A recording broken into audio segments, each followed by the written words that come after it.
Para continuar hablando de vértebras, les hice un dibujo de una vértebra, que es un dibujo más bien esquemático, pero es bueno que siempre que uno estudia y está describiendo algo, sobre todo en anatomía, que lo pueda dibujar, porque eso significa que comprende cómo está constituido, cómo está formado eso que está estudiando. Y no hay que ser un gran dibujante, porque fíjense que mis dibujos son bastante rudimentarios, pero la idea es que se pueda plasmar en un esquema aquello que aprendemos o que miramos en un dibujo en internet o aquello que aprendemos a través de los textos. Entonces hice este dibujo de una vértebra para resaltar cuáles son las principales partes que habíamos hablado en el video anterior. Toda vértebra tiene un cuerpo vertebral en su cara anterior, que es el que soporta el peso del cuerpo y que es el que va aumentando de tamaño a medida que vamos descendiendo la columna desde las primeras cervicales hasta las últimas lumbares. ¿Sí? Como cada vez tiene que soportar más peso, los cuerpos vertebrales van aumentando de tamaño. Por detrás del cuerpo nacen dos prolongaciones óseas que se dirigen hacia atrás, que son los pedículos. Y de estos pedículos nacen, desde atrás y hacia la línea media, dos prolongaciones más llamadas láminas. Las láminas se unen entre sí en la línea media al final y cierran junto con los pedículos y la cara posterior del cuerpo al agujero medular o agujero raquídeo, que es por donde pasa la médula espinal. ¿Sí? Entonces tenemos el cuerpo, los pedículos hacia atrás y hacia adentro, las láminas que se cierran entre sí, articulándose entre sí, formando el canal o agujero medular. De la unión de estos pedículos con estas láminas, al menos en la mayoría de las vértebras, son las vértebras dorsales, en la unión nace hacia afuera y hacia atrás las apófisis transversas. ¿Sí? Hacia afuera y hacia atrás las apófisis transversas, que ya vamos a ver que van a variar en cada tipo de vértebras. Y de la unión de las dos láminas en el punto medio a nivel posterior, nace hacia afuera o hacia atrás también la apófisis espinosa. Entonces, repasando, tenemos cuerpo, pedículo, lámina, apófisis transversa y apófisis espinosa. Esto se dice que es una vértebra tipo, una vértebra modelo, porque todas las vértebras tienen estas mismas estructuras, pero cambian su forma. En algunas levemente o en algunas de la forma más importante. El tema es que cada grupo vertebral, ya sean cervicales, dorsales y lumbares, tienen diferencias entre su cuerpo, su agujero medular, su apófisis transversa y su apófisis espinosa. Y estas cuatro características nos van a definir de qué tipo de vértebra estamos hablando o qué vértebra estamos mirando. Así que vamos a comparar cada una de ellas y vamos a describir cómo es el cuerpo, cómo es el agujero medular, cómo son las apófisis transversas y cómo son las apófisis espinosas de cada una de estas vértebras. Eso es por un lado, lo vamos a ver más adelante. Lo otro también importante que tienen que ver es en la vértebra vista de perfil el agujero de conjunción. Si yo pongo acá una vértebra de perfil, entonces lo que está este es el cuerpo de la vértebra de perfil, lo que está inmediatamente por detrás del cuerpo es el pedículo. Y por detrás del pedículo está la apófisis transversa. Sería ver de perfil acá, veríamos el cuerpo, la parte de perfil, el pedículo, y después que la lámina puede ser muy pequeña, tenemos ahí lo que se ve, la apófisis espinosa, ¿sí? Cuerpo, pedículo, apófisis espinosa. Lo que vemos acá, el cuerpo, el pedículo y la apófisis espinosa. El tema es que los pedículos tienen una excavación o una escotadura superior y una escotadura inferior. Y al superponerse una vértebra con otra vértebra, la escotadura superior que vemos acá, ¿sí?, se junta con la escotadura inferior que tiene esta vértebra, se junta con la escotadura superior que tiene esta otra vértebra. Y entre ambos forman esto que está acá, que es el agujero de conjunción. Acá lo mismo, esta vértebra tiene una escotadura superior y una escotadura inferior.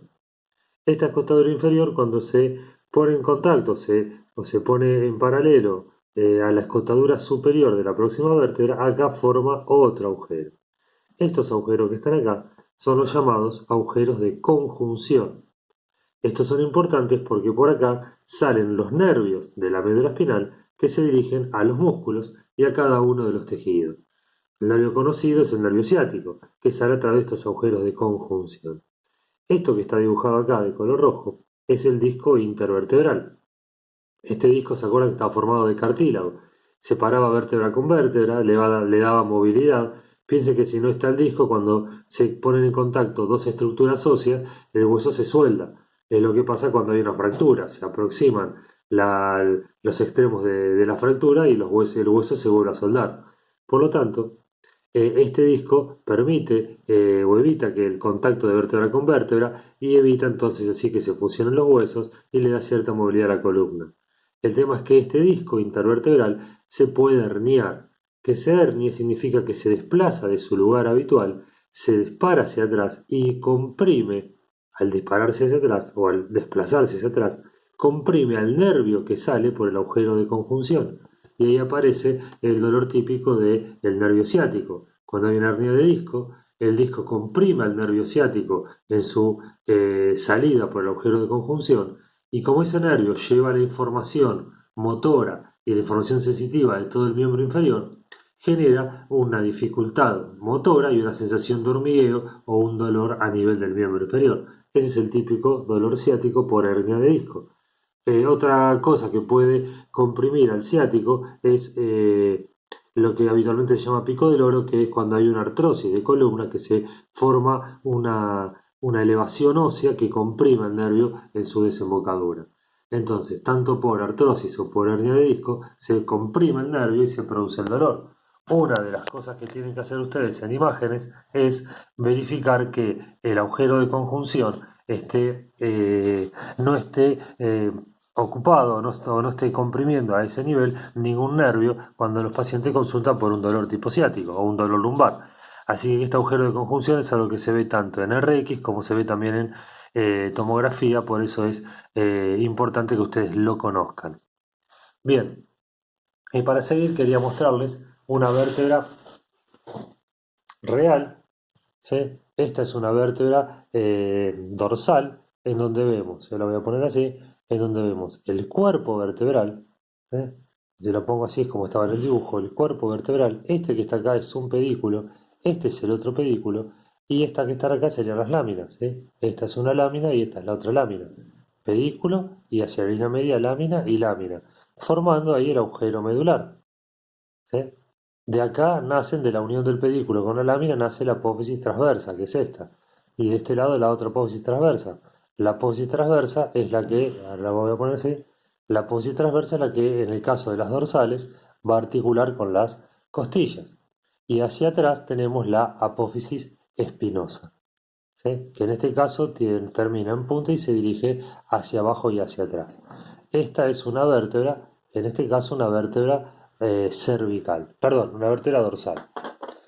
Si tomo esta vértebra que está acá, esta es una vértebra cervical. La que vimos recién era dorsal, esta es cervical.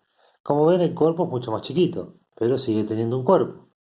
En este caso, las apófisis transversas, ¿sí? Están un poquito rotas, pero son más grandes. Ya lo vamos a ver en la computadora. Son un poquito más grandes y tienen un agujero por donde pasa una arteria. Este sería la lámina, esta sería la lámina del otro lado, ¿sí? Entonces sería, miren, cuerpo, este es el pedículo, este es el pedículo, esta es la lámina, esta es la lámina. Y acá estaría la apófisis espinosa, que en este caso apenas se marca y se dice que son bimamelolar, son dos mamelones, o bituberculada, como dos tubérculos pequeños. Entonces fíjense, un cuerpo mucho más pequeño, un agujero mucho más grande, una lámina más grande, una apófisis transversa distinta, pero está todo, ¿sí? Sigue estando el cuerpo, pedículo, lámina, apófisis transversa y acá apenas el comienzo de la apófisis espinosa. Entonces, como vemos, las vértebras tienen todas las mismas estructuras o las mismas partes, pero varían la vértebra de acuerdo en el segmento de la columna que estemos. Nosotros vamos a hablar, ahora cuando hablemos de vértebras, perdón, vamos a hablar de las vértebras eh, típicas de cada segmento, porque no es que hay una transición brusca de las vértebras que vimos, ¿sí? No es que bruscamente se pasa de una vértebra cervical a una vértebra dorsal, sino que a medida que llegamos a la última vértebra cervical, esta última, por ejemplo la cervical 7, ya tiene algunas características de las vértebras dorsales. Y la primera vértebra dorsal tiene alguna característica todavía parecida a la cervical. Y a medida que avanzamos en las vértebras dorsales para abajo, tenemos en la número 8 o 7 la vértebra dorsal tipo, y después cuando llegamos a la vértebra dorsal número 12, cerca de las lumbares, ya la última se parece más a la lumbar. Esas se llaman vértebras de transición. Pero nosotros no vamos a hablar de las vértebras de transición, vamos a hablar de las vértebras típicas, o sea, una cervical 2 o 3, una dorsal 6 o 7 y una lumbar también 2 o 3. Las vértebras de transición las vamos a dejar, pero sepan que es una transición gradual entre un tipo de vértebra y la otra.